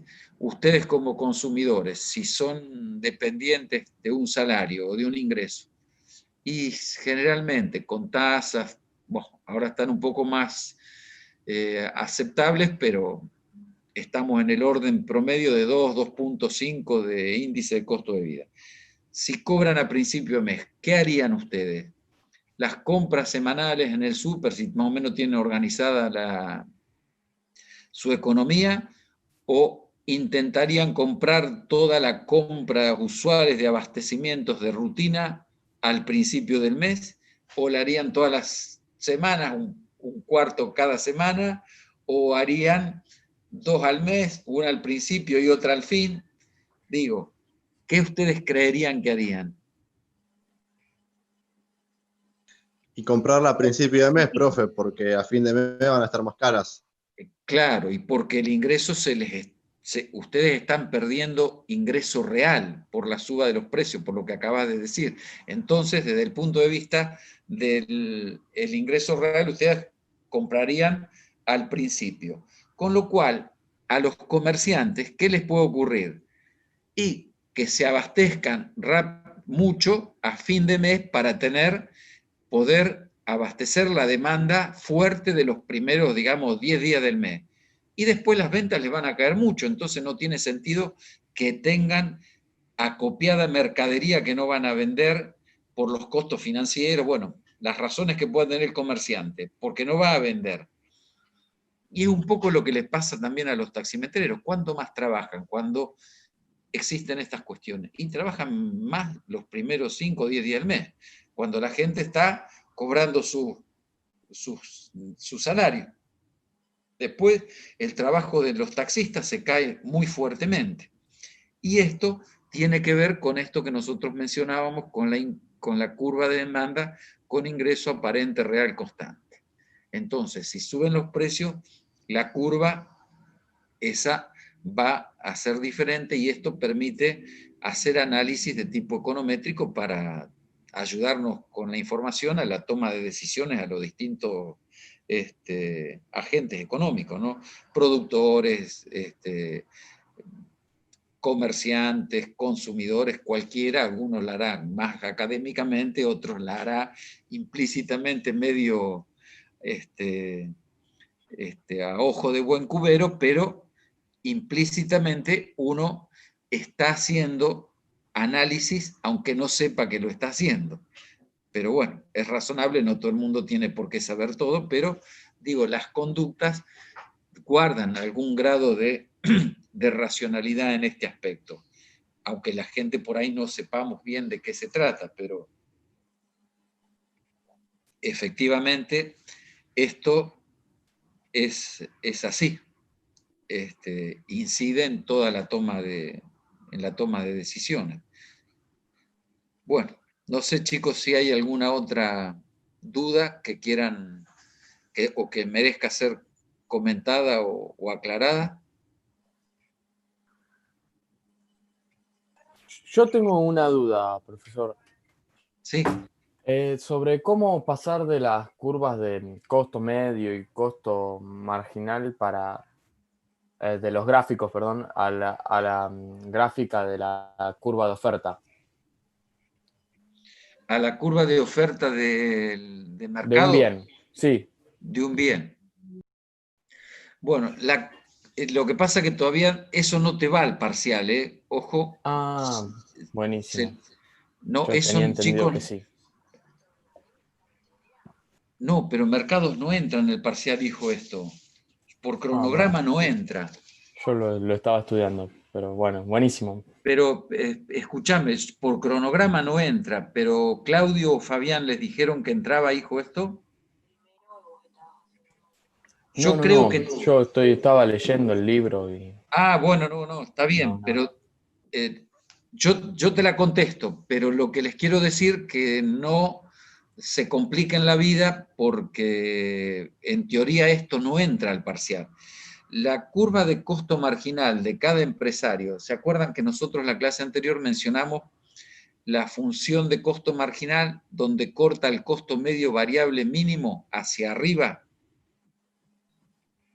Que es la curva relevante, la que va a tener significación con el precio que el empresario reciba del mercado para poder él decidir cuánto producir, que es lo único que puede hacer el empresario competidor perfecto. Es tomador de precio, en el mercado se define el precio de su producto y él ese precio lo toma como un dato. Y a ese precio puede producir todo lo que quiera porque es lo suficientemente pequeño como para no alterar las condiciones. Entonces, puede producir todo lo que quiera en tanto y en cuanto la racionalidad económica lo determine y lo convalide a la decisión de cuánto producir. Entonces, él va a producir donde el precio se iguale a su costo marginal, siempre y cuando cubra los costos medios variables. Ahora bien, esto es para un empresario, pero tenemos N empresarios en el mercado de una industria competitiva. ¿Cómo es la curva de oferta de mercado? Es la suma horizontal de las funciones de costo marginal a cada precio de las cantidades pertinentes de cada uno de los diferentes empresarios.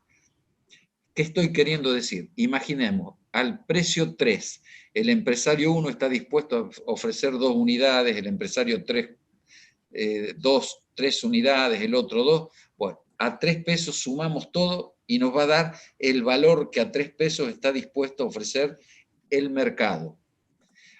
Sumamos a precio 1, ¿cuánto está dispuesto a ofrecer cada uno de los empresarios? Desde la relación precio-costo marginal, entonces sumamos ese valor. Y así obtenemos la función de oferta de mercado. Es decir que es la suma horizontal de los costos marginales en el tramo relevante de cada uno de los empresarios competidores perfectos que intervienen o participan de la industria o de la actividad de ese bien específico del cual estamos estudiando o analizando. Es el mismo criterio que la demanda de mercado. ¿Se acuerdan que eran la suma horizontal de las demandas individuales de las cantidades demandadas a cada precio por los diferentes consumidores? Bueno, como criterio genérico es similar, una por el lado de la demanda, otra por el lado de las ofertas. ¿Cuál es la oferta individual del empresario? La curva de costo marginal a partir del costo medio variable mínimo en el tramo relevante, si bien nosotros sabemos que desde ese punto hay que correr una línea recta hasta ordenadas y de ordenadas hasta el punto cero de abscisa. Pero lo que usualmente vemos en el gráfico es la parte trascendente o relevante. Entonces, esas curvas sumadas individualmente de oferta en forma horizontal nos van a dar la suma de nos van a dar la curva de demanda de mercado de ese bien o servicio que estamos analizando. Pero bueno, esto que sirva como una aclaración para los temas por venir, pero no se compliquen, porque el parcial es el jueves, entonces pongan el esfuerzo o la atención o la distracción si es necesario, porque a veces distraerse en algún momento vale, como para llegar con la mayor claridad al desarrollo del parcial y no se recarguen de temas que van a ir a la segunda evaluación. Digo, 2 días más no les va a agregar demasiado y por ahí les complica la vida. En esto, ustedes piensen en el costo de oportunidad. Cuánto más les puede agregar aprender temas nuevos que no van al parcial y cuánto más por ahí ayuda a firmar algunos temas o de última tener la tranquilidad de no agobiar la cabeza con temas que no van a ir al parcial. Digo que aprendan a armonizar las prioridades para intentar ser exitoso en el objetivo urgente e importante, porque el parcial es lo más urgente. Importante también son los demás temas, pero no son urgentes. Esta es la pequeña diferencia. Y no crean que todo lo urgente es importante. Hay cosas que pueden no serlo. En este caso, el tema de este es importante, pero no es urgente. Lo urgente es todo lo que tiene que ver con el parcial del jueves, que es lo que ustedes tienen que ser exitosos de manera tal de andar bien en esta parte de la materia, y ya después se dedican con todos sus esfuerzos para poder dedicarse a las temáticas nuevas del segundo parcial. Bueno, ¿alguna otra pregunta que tengan, chicos? Luis, hay un chico que me estaba preguntando, por si no surge otra duda, pero para que lo expliques vos también, porque capaz que por chat es medio abstracto que lo vean, que la tasa, él preguntaba si la tasa de marginal de sustitución técnica en la zona de eficiencia económica toma valores de 0 o a infinito. Y le dije que no, porque tiene que ser negativa, porque eso implica que los bienes tienen productividad marginal que no es negativo, o sea, que no es irracional desde el punto de vista económico, y bueno, pero creo que es mejor que se lo expliques vos. Que eso Bueno, lo tienes que definir con la isoclina límite también, que lo que está más allá no importa. Bueno. claro. No, lo que te ha ido explicando Juan por el chat es correcto. Ustedes saben que, bueno, o por ahí en las gráficas, usualmente, la parte de las isocuantas que se consideran relevantes o significativas es la parte de el tramo donde la subpendiente es negativa y decreciente. ¿Y por qué? Porque ahí se cumple el principio de sustitución de los factores. Cuando las isocuantas tienen pendiente positiva, ahí vamos a estar usando más de los dos recursos para producir la misma cantidad. Es decir que los recursos productivos se convierten en redundantes. ¿Y por qué, pudiendo usar menos para producir lo mismo, vamos a usar más? Tecnológicamente no tiene sentido. Digamos, cuando la curva de indiferencia se hace de pendiente negativa, pues da la curva y se convierte en pendiente positiva. Digamos, en el área de más capital, más trabajo, o en el área por donde tenemos más trabajo en términos relativos que capital.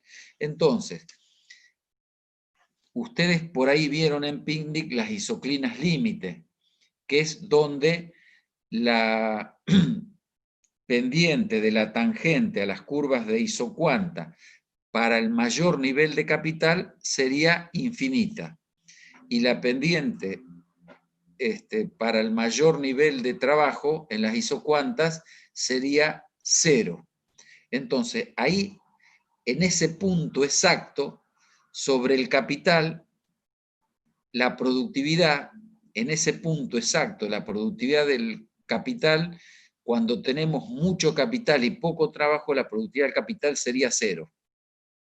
Y por el lado del trabajo, cuando estamos en la isoclina límite, la productividad del trabajo es 0. ¿Por qué? Porque tenemos mucho trabajo y nada de capital, y la productividad del capital tendería a ser muy elevada, pero esto es una limitación que nos dice: saquemos aquellas partes de las isocuantas que son funciones de producción tecnológica donde los factores productivos se hacen redundantes. ¿Qué implica esto?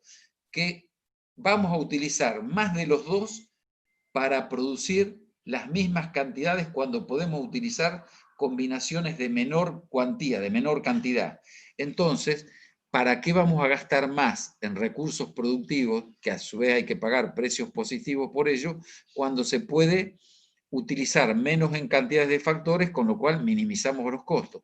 Entonces, acá la parte relevante es la parte negativa de la curva de isocuanta. Entonces, en ese tramo, la tasa marginal de sustitución siempre es negativa. ¿Y por qué es decreciente? Porque se cumple el principio de sustitución entre un factor por otro.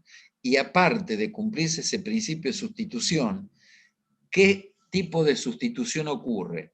Cada unidad adicional del factor trabajo que incorporamos requiere una renuncia menor a las unidades de capital. Por eso esa isocuanta usualmente tiene que ser relevante para cuando se cumple este principio de sustitución, tiene que ser convexa respecto al origen, porque si fuera cóncava respecto al origen, también la tasa va a ser negativa, pero va a ser creciente. El sacrificio del capital va a ser cada vez mayor por unidad adicional de trabajo, pero los bienes van a ser no bienes normales los que vamos a estar intentando relacionar, sino que van a ser bienes no deseados. ¿Por qué? Porque esto es la característica típica de lo que vulgarmente dice en la literatura son bienes malos.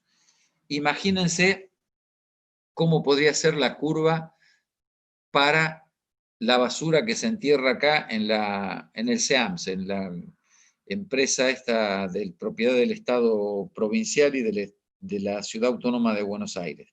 Todo esto que se entierra acá a partir de Ensenada, toda la costa de la vera del río, y desde Capital, que se enterró en Avellaneda, para esta zona y se viene para este lado, medio paralelo a la autopista, entre la autopista y el río. Y el Camino del Buen Aire, los que conozcan, que el Camino del Buen Aire pertenece a la empresa, que ya sean algunos enterramientos, ahí se saturaron y ya se dejaron de hacer, dejaron de ser volcadero de residuos y enterramiento de basura. Entonces, quien recibe la basura es un bien no deseado, contaminante, porque hay que hacer inversiones sustantivas para que eso no contamine las napas de agua, porque la basura genera algo que los ingenieros denominan los líquidos lixiviados, es decir, en el proceso de descomposición de la basura, más el agua de lluvia, genera líquidos que son contaminantes. Si eso no se hicieran en los enterramientos, se hace como un pozo primero, en el pozo se le pone toda la tosca que hace como una capa impermeable de tipo una tierra especial, tipo arcillosa. Después se le pone una capa de film. Ustedes saben ese film con que se envuelven los alimentos. Bueno, este es un film mucho más grueso, es decir, que se le pone como una protección de nylon para evitar que a su vez esos líquidos pasen a la napa de arcilla y después eventualmente puedan pasar a la napa de agua.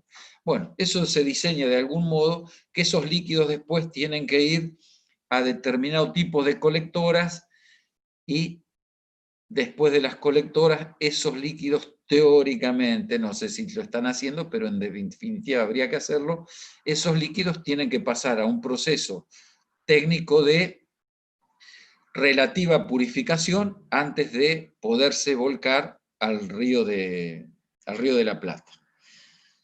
Pero eso no es solo uno de los contaminantes.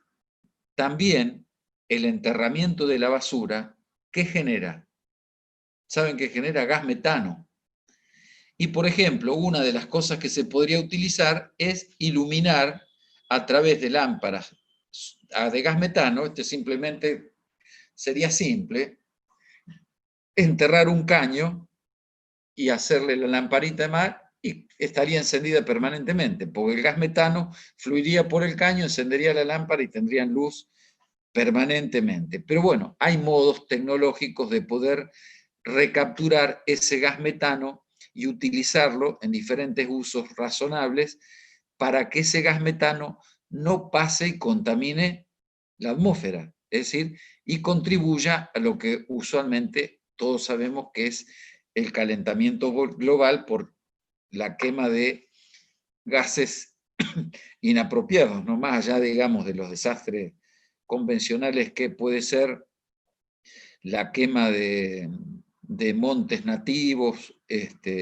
o que esto genera contaminación, todo lo que es quemar combustibles fósiles, esto genera una contaminación muy sustantiva, implícitamente, si lo que se contamina, la tasa de contaminación es mayor que la tasa de sustitución por parte de los árboles que toman gases o anhídrido carbónico y generan oxígeno, bueno, es obvio que en algún momento esto genera una descompensación a nivel global y trae consecuencias que puede alterar el clima y algunas otras cuestiones adicionales en la salud, en los ecosistemas y demás, ¿no?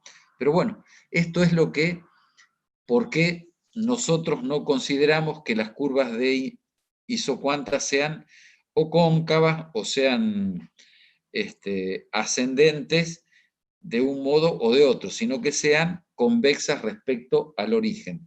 Tiene que ver básicamente con un criterio eminentemente tecnológico, excepto en aquellos procesos productivos donde se dan coeficientes fijos de producción, que es esas curvas de isocuanta que ustedes vieron que son un ángulo recto, donde la solución está justamente en el vértice de ese ángulo. ¿Por qué? Porque hay una combinación óptima de una cantidad de recursos, de capital y de trabajo. Entonces no admite otra. Entonces no admite ni una cantidad fija de uno, ni cantidad variable de otro, ni viceversa, ni fija del otro, ni variable del anterior. Entonces, esos son coeficientes técnicos de producción. Imagínense ustedes una red de alta tensión. Y bueno, la red de alta tensión requiere que las torres estén cada tantos metros por razones obvias de lo que tienen que soportar los pesos de los cables. Imagínense, bueno, va una torre cada 100 metros estimativamente. Y cada torre requiere tantos cables. Bueno, por cada línea creo que son 3 cables. Y bueno, pero nunca se hace una línea. Hay que tener una línea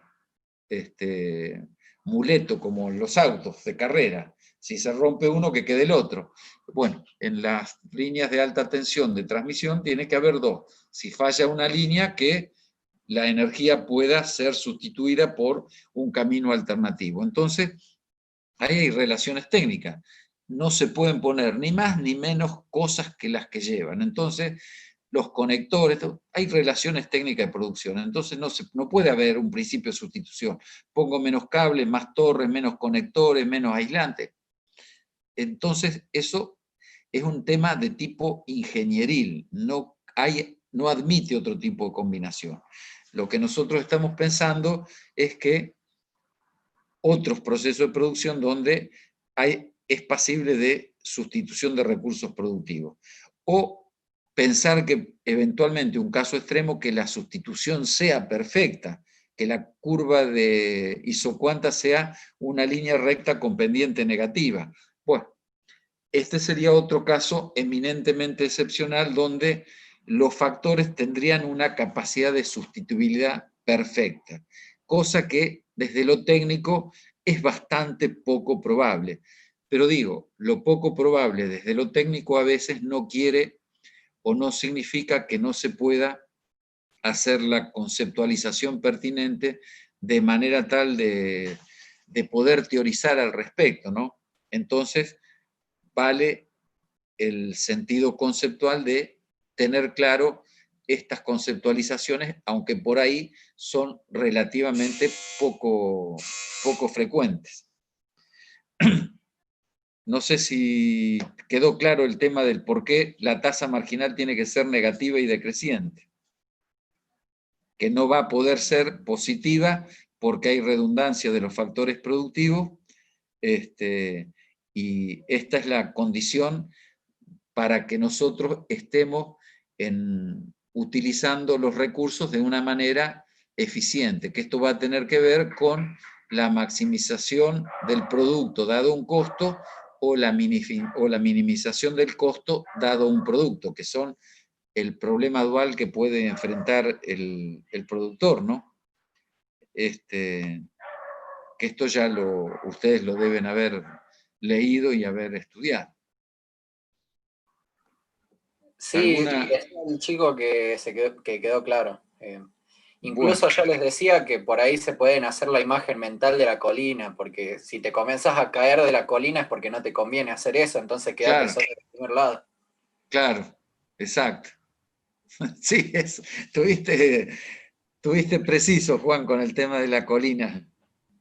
Claro, porque es exactamente análogo a lo que es consumidor, digamos, en lugar Sí, de sí, bienes, sí. tenés factores productivos y bueno, Sí, incluso sí, cuando hablas de bienes, por ejemplo, la contaminación sería un mal, pero entonces claro, lo puedes ver por la inversa y decir, bueno, el aire limpio es el bien y solo analizás el aire limpio en lugar de la contaminación, así no te complicás el análisis. Pero bueno, y no hay ninguna duda por ahora, no sé si algún chico te quiere preguntar algo, pero no aparece nada acá en el chat. chicos, no sé cuáles son las prioridades de ustedes en términos de costo de oportunidad. ¿Tienen dudas? ¿Las aclaramos? ¿No tienen más dudas? Porque en función de optimizar el objetivo que es el examen, yo creo que si no tienen dudas, agregar por una hora temas nuevos me parece que es adicionarle un costo que no quisiera previo a 72 horas que está a 48 horas del parcial. Entonces, si ustedes no tienen dudas, yo sugeriría dejarlos libres para que con este tiempo libre repasen, tomen mate solos, cuídense, no, o té, café, lo que fuere, de manera tal de ir afianzándose para llegar al parcial del mejor modo posible. Y ya el lunes que viene, el martes que viene, tendremos tiempo de avanzar más, un poquito más a paso más afianzado sobre los temas, pero por una hora no nos vamos a ganar el cielo ni el infierno. Pero para no incorporarles una temática que no va a ayudar al parcial. Yo digo, centrémonos en el objetivo que está al alcance próximo, que es el parcial. Con lo cual, si hay dudas, seguimos conversando todo lo que ustedes consideren y aclarando todo lo que podamos. De mi parte, con la colaboración de Juan. Y si eventualmente no tienen dudas, yo les sugiero esto, pero no sé, yo estoy trabajando hoy a la demanda. Si no, incorporamos temas nuevos y los damos, no hay problema. Pero me parece que por una hora no nos vamos a ganar ni el cielo ni la tierra. Y yo creo que es importante ser exitoso en el parcial, digamos, que ustedes tengan un parcial decoroso en el sentido, no por el hecho solamente de aprobarlo, sino de que lleguen bien preparados, tranquilos y poniendo las cosas cada cual en el lugar pertinente. Bueno, ustedes me dirán, chicos, qué es lo que quieren que hagamos. Están todos diciendo que no tienen dudas y que mejor que vayan a estudiar ellos, digamos. O sea, les viene mejor ponerse a leer. Bueno, siendo así la decisión, les deseo éxitos el jueves. Tengan presente, no se olviden que son secuenciales, chicos, las preguntas. Entonces no cometan el error de pasar a la otra sin haber contestado la precedente, que a veces uno que no sé, temor, nervio, lo que fuera, comete el error, pero esto es un sistema y no podemos volver atrás. Entonces, sepan que está hecho con más que criterioso como para que el tiempo les va a alcanzar teniendo los conocimientos esenciales para ello. Entonces, lean con tranquilidad las preguntas, lo cual no quiere decir que se pongan a soncear, pero que haciendo las cosas adecuadamente, el tiempo les tiene que alcanzar más que sustantivamente. Y que la ventana va a estar desde las 13 hasta las 14:15. Con lo cual, si ustedes entran a la 1, se toman los 2, 3 primeros minutitos para ver las pautas genéricas, que ya más o menos las están conociendo, y después ya abren el parcial y a partir de ahí les va a correr el relojito, que eso ustedes ya lo conocen, para que les va a ir dando la pauta del tiempo que les queda. Pero tampoco se torturen con el reloj, trabajen con algún grado de tranquilidad. Y a lo sumo que alguno de su casa les diga, bueno, denme 10 minutos por cada una o 15 por cada una de las primeras preguntas, y cuando pasan los 15 minutos que el familiar les diga, ¿terminaste? Sí, bueno, entonces se queda tranquilo, de manera que uno tenga un partener ahí que les vaya advirtiendo sobre los tiempos que van cumpliendo en términos de evitar por ahí que una pregunta les lleve más tiempo de lo adecuado. Pero no creo, si han ido estudiando y han sobrellevado las cosas, va a tener que el parcial ser exitoso para ustedes. Bueno, la mayor de los éxitos, suerte no, porque la suerte es para los que no estudian, el éxito es para los que hacen esfuerzo, así que bueno, mucho éxito para el jueves y nos estaremos viendo el martes que viene. Bueno, chicos, Chao, profe, les gracias. agradezco. Bueno, Juan, gracias. Viste que te mandé otro correo. Sí, vos sabés que lo vi justo antes de empezar la No, clase. está bien. No tenía apuro por este motivo del parcial, pero vos sabés que yo cuando vos me contestaste, me quedó en el subconsciente, hice eso y subí el trabajo. Y el lunes empecé a revisar distintos archivos, digo, ¿dónde habré escrito? Yo creo que había escrito algunas cosas. Y claro, lo había escrito en otro lugar. Entonces digo, bueno, se lo voy a mandar a Juan para que me haga el comentario. Bueno. Yo después lo veo, esta semana. Sí, no, apuro no tiene porque también, pero bueno. No tenía ningún, claro, lo reviso. No tenía ningún objetivo para cambiarles el argumento a los chicos, sino como para decirle, bueno, después de esto, si vale la pena cambiar algo o agregar algo, lo podemos hacer, pero pero me había quedado, digo, ¿pero yo qué escribí o es locura mía? Claro, lo que pasa es que a veces estás mirando diferentes cosas y llega un punto que no sabes dónde, y más que estás de lunes a lunes con estas cuestiones. Sí. No parás, ¿viste? 12 y 15 horas estás con las cosas de la facultad de esta altura. Sí, no, yo te digo, lo que este año ha sido un nivel de trabajo, que si uno lo hubiera tenido siempre, el tema es que la presencial es otro esquema de demanda diferente, pero uno podría seguramente haber tenido todo para poderlo llevar a la computadora. Pero bueno, en otras épocas estaban las famosas filminas, que eran un trabajo enorme con esos proyectores. Hoy con la computadora, pero bueno, estaba el otro problema que no hay proyectores adecuados ni estaba la infraestructura en la facultad tampoco, cosa que te inhabilitaba para vos decir, bueno, sí, yo lo tengo, pero ¿y a dónde lo proyectás?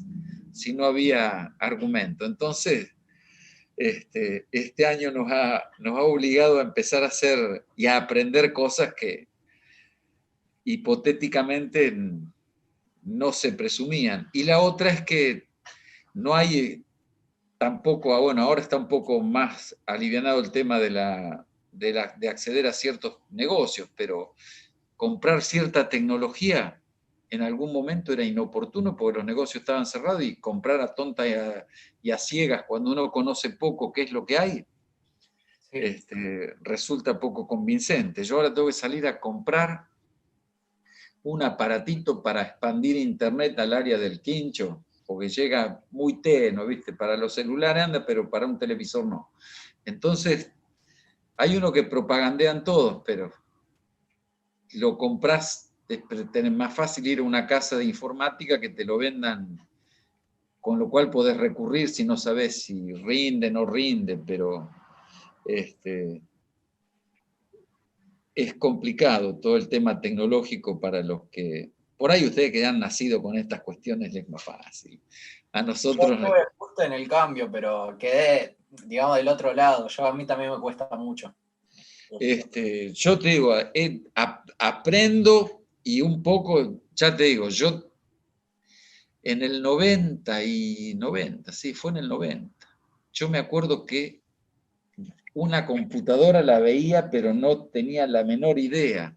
Y en aquella época no estaba el Excel. Creo que la planilla de cálculo, no sé si se llamaba, tampoco era el Lotus 123 que apareció después, creo que era el Q Pro. Y yo viajaba a Buenos Aires a subte y teníamos que discutir con los 3 gremios de empresa, UTA y 2 de empresa, el tema salarial. Y yo tenía un asistente, pero el tipo que aparecía a las 9 de la mañana y yo llegaba a las 7. Con lo cual me complicó. Bueno, en menos de 20 días yo aprendí a manejarlo. Pues después apareció el Lotus 123, después la de Excel, qué sé yo, pero claro, la potencia que te da es terrible, pero todo lo tuviste que aprender por imperio de la necesidad, no por imperio de la racionalidad, de ir aprendiendo racionalmente, armónicamente las cosas. Y todo lo que aprendes un poco a tontas y a locas, lo que aprendés lo aprendés, pero te quedan un montón de cosas que no las manejaste. Me acuerdo, vos conociste las máquinas, o conociste que hubo computadoras que se denominaron XT. No. Después vinieron las AT, tendrían una capacidad de memoria equivalente a un 10% de un CD. Yo ahí tenía que calcular que se me llenaba prácticamente el disco rígido con la base de datos de la dirección de escuela de provincia cuando intentaba calcular un incremento salarial. Fíjate la capacidad de procesamiento que tenían. Después vinieron las AT386, que prácticamente doblaban la capacidad. Hoy cualquiera de estas es un centro de cómputo al lado de lo que eran esas maquinitas, pero eran potentísimas para lo que uno estaba acostumbrado, que era una calculadora Rockwell que tenía 4 teclas para poder hacer algún programita mínimo que te pudiera hacer directamente entre un numerador con con productos o suma y algún denominador, y vos no tuviera que tecletear todo. Era lo más sofisticado que se podía conocer. O había una calculadora Hewlett Packard que tenía un programita que era una tarjetita de 4 centímetros por 1, como un celuloide, que era un programita que te resolvía matrices de 5 por 5. Vos se la pasabas en una ranurita y era una calculadora Hewlett Packard que te admitía ese tipo de resolución, matrices de 5 por 5. Mirá vos toda la tecnología que, claro, hoy tenés cosas que son magistrales, pero te falta 1.000.000 de conocimientos, o tenés que hacer cursos tremendos, qué sé yo. Yo he visto que vos haces un trabajo en Word y el índice, no sé cómo lo haces, te lo hace en 2 minutos por una forma, algún aplicativo que haces en el mismo Word.